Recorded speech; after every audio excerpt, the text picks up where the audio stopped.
ಹೇಳ್ರಿ ಸರ್, ಇವತ್ತು ಪ್ರಧಾನಿ ಮೋದಿ ಅವರು ಬೆಂಗಳೂರಿಗೆ ಬರ್ತಾ ಇದ್ದಾರೆ. ಮೆಟ್ರೋ ಹಳದಿ ಮಾರ್ಗ ಉದ್ಘಾಟನೆ ಮಾಡೋದು, ಆ ವಿಚಾರದಲ್ಲೂ ಕೂಡ ಕ್ರೆಡಿಟ್ ವಾರ್ ಶುರುವಾಗಿದೆ. ಒಂದ್ ಕಡೆ ಬಿಜೆಪಿ ಅವರು, ಒಂದ್ ಕಡೆ ಕಾಂಗ್ರೆಸ್ ಅವರು. ನೋಡ್ರಿ, ಮೆಟ್ರೋ ಇದು ಕೇಂದ್ರ ಸರ್ಕಾರದ ಯೋಜನೆ. ಇದರ ಕ್ರೆಡಿಟ್ ಏನ್ ತಗೋತಾರೆ? ಕ್ರೆಡಿಟ್ ಅವರು ಸಿದ್ದರಾಮಯ್ಯನವರು ಕರ್ನಾಟಕದಲ್ಲಿ ಒಂದು ದಿವಾಳಿ ಏನಾಗಿದೆಯಲ್ಲ ಅದ್ರ ಕ್ರೆಡಿಟ್ ತಗೊಳ್ಳಿ. ಗ್ಯಾರಂಟಿ ಮಾಡಿ ಇಡೀ ಕರ್ನಾಟಕನೇ ದಿವಾಳಿ ಮಾಡ್ಯಾರ. ಮೋದಿಯವರು ಇಡೀ ದೇಶವನ್ನ ಜಗತ್ತಿನ 5ನೇ ಒಂದು ಆರ್ಥಿಕ ರಾಷ್ಟ್ರ ಮಾಡ್ಯಾರ. ಕ್ರೆಡಿಟ್ ಅದ್ರ ಬಗ್ಗೆ ತಗೊಳ್ಳಿ ಬಿಟ್ಟು ಮೆಟ್ರೋ ಸಲುವಾಗಿ ಇವೇನು ಇದ್ರ ಬಸ್ ಬಂದವ, ಎಲೆಕ್ಟ್ರಿಕಲ್ ಬಸ್ಗಳು, ಅವು ಕೇಂದ್ರ ಸರ್ಕಾರ ಕೊಟ್ಟಿದ್ದೆ. ಇಂಥವೆಲ್ಲ ಸಣ್ಣ ಚಿಲ್ಲರೆ ರಾಜಕಾರಣ ಮಾಡೋದು ಬಿಟ್ಟು ಸಾಕಷ್ಟು ಸಮಸ್ಯೆ ಅದಾವು ರಾಜ್ಯದಲ್ಲಿ, ಸಾಕಷ್ಟು ಸಮಸ್ಯೆ ಅದಾವು. ಆ ಕಡೆ ಸಿದ್ದರಾಮಯ್ಯನವರು, ಡಿ ಕೆ ಶಿವಕುಮಾರ್ ಅವರು ಕೆಲಸ ಮಾಡಲಿ ಬಿಟ್ಟು ಮೋದಿಯವ್ರ ಬಗ್ಗೆ ಮಾತಾಡೋಷ್ಟು ನೈತಿಕತೆ ಕಾಂಗ್ರೆಸ್ನಾಗ ಯಾರಿಗೂ ಇಲ್ಲ. ಹೇಳಿ, ಸಹಕಾರಿ ಕ್ಷೇತ್ರ ಐತ್ರಿ, ನಾವೆಲ್ಲ ಒಂದದೀವಿ. ಬಿಜಾಪುರ, ಬಾಗಲಕೋಟೆ, ಅವಳಿ ಜಿಲ್ಲೆ ಅವ್ರದ್ದು ಒಂದು ದೊಡ್ಡ ಸೌಹಾರ್ದ ಐತಿ, ನಮ್ಮದು ಒಂದು ಕರ್ನಾಟಕದ ದೊಡ್ಡ ಸೌಹಾರ್ದ ಐತಿ ಸಿದ್ಧಶ್ರೀ. ನಾವು ಅವ್ರದ್ದು ಈಗ ಮಲ್ಟಿ ಸ್ಟೇಟ್ ಆಗೈತಿ, ನಮ್ಮದು ಈಗ ಕೆಲವೊಂದು ದಿವಸ ಮಲ್ಟಿ ಸ್ಟೇಟ್ ಆಗೋದದ. ನಾವು ಒಬ್ರಿಗೊಬ್ರು ಸಹಾಯ ಮಾಡ್ಕೋತ ಸಹಕಾರಿ ಕ್ಷೇತ್ರ ಉಳಿಬೇಕಂತೇಳಿ ಅವರು ನಾವೆಲ್ಲ ಕೂಡ ಅದರಲ್ಲಿ ಸಹಕಾರ ಇದೀವಿ. ರಾಜಕಾರಣದಲ್ಲಿ ಅಡ್ಜಸ್ಟ್ಮೆಂಟ್ ಇಲ್ಲ. ಅಷ್ಟೇ. ನೀವು ಸಹಕಾರದಲ್ಲಿ, ಸಹಕಾರಿ ವಿಚಾರದಲ್ಲಿ ಸಹಕಾರ ಇರ್ಬೋದು, ಆದ್ರೂ ನಿಮ್ಮಿಬ್ಬರು ಹಂಗೇನಿಲ್ಲ. ನೀವೇನು ಕಾಂಗ್ರೆಸ್ ಹೋಗ್ತಾ ಇರ್ತ ತಿಳ್ಕೊಬೇಡ್ರಿ, ಅವ್ರು ಬಿಜೆಪಿಗೆ ಬರ್ತಾ ಇರ್ತ ತಿಳ್ಕೊಬೇಡ್ರಿ. ನಾವು ಕಾಂಗ್ರೆಸ್ಗೆ ಹೋಗುದಿಲ್ಲ, ಅವ್ರು ಬಿಜೆಪಿಗೆ ಬರೋದಿಲ್ಲ. ಸರ್, ಇನ್ನೊಂದು, ಈಗ ರಾಹುಲ್ ಗಾಂಧಿ ಅವರು ವೋಟಿಂಗ್ ವಿಚಾರಕ್ಕೆ ಸಂಬಂಧಪಟ್ಟಂಗೆ ಸಾಕಷ್ಟು ಅಕ್ರಮ ನಡೆದಿದೆ ಚುನಾವಣಾ ಆಯೋಗದ ವಿಚಾರ. ರಾಹುಲ್ ಗಾಂಧಿ ಅವರ ಮುತ್ಯ ಯಾರಿದ್ರ? ನೆಹರು.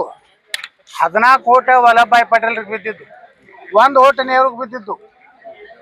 ಯಾರು ದೇಶದ ಪ್ರಧಾನ ಮಂತ್ರಿ ಆಗ್ಬೇಕಂದಾಗ, ದೇಶದ ನೇತೃತ್ವ ತಗೋಬೇಕಂದಾಗ ಅವತ್ತು 15 ರಾಜ್ಯಗಳಿದ್ದು. 15 ರಾಜ್ಯನಾಗ 14 ರಾಜ್ಯದವರು ಸರ್ದಾರ್ ವಲ್ಲಭಭಾಯಿ ಪಟೇಲ್ರು ದೇಶದ ನೇತೃತ್ವ ತಗೋಬೇಕಾದ್ರು ನೆಹರುಗೆ 1 ಓಟ್ ಬಿದ್ದಿತ್ತು, ಅವನದು 1 ಓಟ.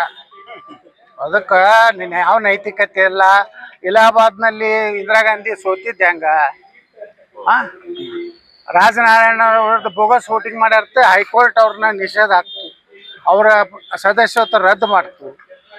ಅದಕ್ಕೆ ನಾವು ಒಂದು ಮಾತು ಹೇಳ್ತೀನಿ, ರಾಹುಲ್ ಗಾಂಧಿ ಅದು ದೊಡ್ಡ ಬಚ್ಚೆ, ಅದಕ್ಕೇನು ಇಲ್ಲ, ಮೆದಳೇ ಇಲ್ಲ. ಎಲ್ಲರೂ ಇಲ್ಲಿ ಮೆದಳು ಇರ್ತೈತೆ, ರಾಹುಲ್ ಗಾಂಧಿ ಮೊಳಕಾಲ್ದಾಗ ಐತಿ. ಸಿದ್ದರಾಮಯ್ಯ ಅವ್ರ ದೋಸ್ತನ ಹೇಳ್ಯಾನಿಲ್ರಿ, ಇನ್ನೊಂದ್ ಸ್ವಲ್ಪ ದಿವ್ಸ ನಿಂದ್ರಿ, ಇನ್ನೊಂದು ವರ್ಷ 2 ವರ್ಷ ಜಮೀರ್ ಅಹ್ಮದ್ ಖಾನ್ ಹೇಳ್ತಾನ. ಅಂದ್ರೆ ಸಿದ್ದರಾಮಯ್ಯರು ಕೂಡ ರೊಕ್ಕ ಕೊಟ್ಟು ಖರೀದಿ ಮಾಡಿ ರೊಕ್ಕ ಕೊಡ್ಲಾರ್ದನೆ ಇವತ್ತು ರಾಜಕಾರಣದ ರೊಕ್ಕ ಕೊಡ್ಲಾರ್ದನೆ 8 ಮಂದಿ ಆರಿಸಿ ಬರೋದ್ರ ಮೊದಲು ಹೇಳ್ರಿ.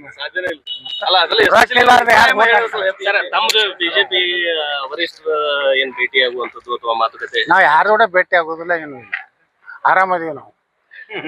3 ವರ್ಷ ಚುನಾವಣೆ ಐತಿ, ಸಮಾಜ ಕೆಲಸ, ದೇಶದ ಕೆಲಸ ಮಾಡ್ಲಕತ್ತೀವಿ. ಬಿಜೆಪಿಗೆ ಅವಶ್ಯ ಬಿದ್ರೆ ತಗೋತಾರ, ಇಲ್ಕಂದ್ರೆ ನಮ್ದೇ ರಾಜಕೀಯ ಪಕ್ಷ ಐತಿ ಅಲ್ಲ, ಹಿಂದೂ ಪಾರ್ಟಿ, ಭಗವದ್ ಜಂಡ ಹಿಡ್ಕೊಂಡು ಹೊಂಡ್ತೀವಿ.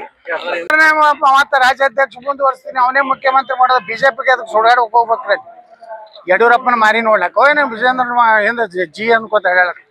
ನಾ ಜಿ ಅನ್ನೋ ಮಗ ಅಲ್ಲ, ಅದ್ರಾಗಿ ವಿಜೇಂದ್ರ ಅಂತ ಒಬ್ಬ ಕ್ರಿಮಿನಲ್ ಆಗಿ ಜಿ ಅನ್ನೋದು ನಮ್ಮ ಕಡೆ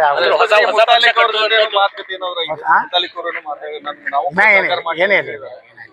ಯಾರು ಕೂಡ ಮಾತಾಡಿಲ್ರಿ. ನಾ ಇನ್ನೂ ಇವ್ರದ್ದು ನೋಡ್ತೀನಿ ಬಿಜೆಪಿ ಅವ್ರ ನಡೆ. ಕೊನೆಯದಾಗಿ ಸರ್, SIT ಸರ್, ಧರ್ಮಸ್ಥಳದ ವಿಚಾರ ಎಲ್ಲೋ ಒಂದ್ ಕಡೆ ಹಿಂದೂ ದೇವರುಗಳನ್ನ ಟಾರ್ಗೆಟ್ ಮಾಡುವಂತ ನೋಡಿ, ಇಡೀ ಧರ್ಮಸ್ಥಳವನ್ನ ಟಾರ್ಗೆಟ್ ಮಾಡ್ಲಕತ್ತಾರ, ಹಿಂದೂ ದೇವಸ್ಥಾನಗಳು. ಇವತ್ತು ನೋಡ್ರಿ, ಅಲ್ಲಿ SDP ಆದವ್ರಿಗೆ ಏನ್ ಕೆಲಸ ಐತಿ?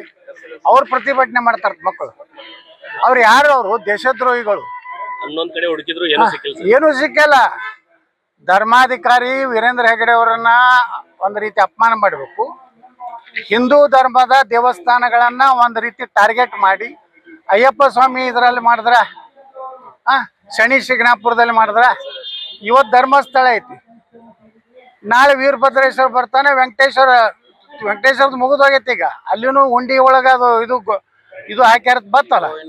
ಅಂದ್ರ ಒಟ್ಟಾರೆ ಈ ದೇಶದಲ್ಲಿ ಕಮ್ಯುನಿಸ್ಟ್ ಕೊಡುವಂತ ಒಬ್ಬ ದುರ್ದೈವದ ಮುಖ್ಯಮಂತ್ರಿ ರಾಜ್ಯದಾಗ ಸಿದ್ದರಾಮಯ್ಯ ಕುಪಾಪೋಷಿತ SIT. ಆ SITಗೂ ಏನು ಸಿಗಲಾಗೈತಿ. ಯಾವನೋ ಲೋಪರ್ ಸುಳ್ಳ ಮಾತು ಕೇಳಿದ್ರು ಎಲ್ಲ. SIT ನೇಮಿಸಿ ಒಬ್ಬ IGP ಲೆವೆಲ್ ಹೋಗಿ ಅಲ್ಲಿ ಕೂತು ಅಂದ್ರ ಹಿಂದೂಗಳನ್ನ ಅಪಮಾನ ಮಾಡೋದು, ಅಂದ್ರೆ ಸರ್ಕಾರದ ಮನಸ್ಥಿತಿನೇ ಹಿಂದೂ ವಿರೋಧಿ. ಒಟ್ಟೆ ಹಿಂದೂಗಳನ್ನ ಟಾರ್ಗೆಟ್ ಈ ದೇಶನಾಗ ಆಗ್ಲಕತ್ತೈತಿ. ಸುಮ್ ನರೇಂದ್ರ ಮೋದಿ ಅವ್ರ ಅದಾರ, ಯೋಗಿ ಆದಿತ್ಯನಾಥ್ ಅವ್ರ ಅದಾರ ಅಂತೇಳಿ ಸ್ವಲ್ಪ ಏನೋ ಹಿಂದೂಗಳು ಅದಾರ. ಇಲ್ಲಿ ಕರ್ನಾಟಕದಾಗಂತರೂ ಇದು ಸಾಬರ್ ಪಾರ್ಟಿ, ಇದು ಸಾಬರ್ ಸರ್ಕಾರ. ಇನ್ನಷ್ಟು ಅಪ್ಡೇಟ್ಗಳಿಗಾಗಿ ಫಾಲೋ ಮಾಡಿ ವಿಜಯ ಧ್ವನಿ ನ್ಯೂಸ್.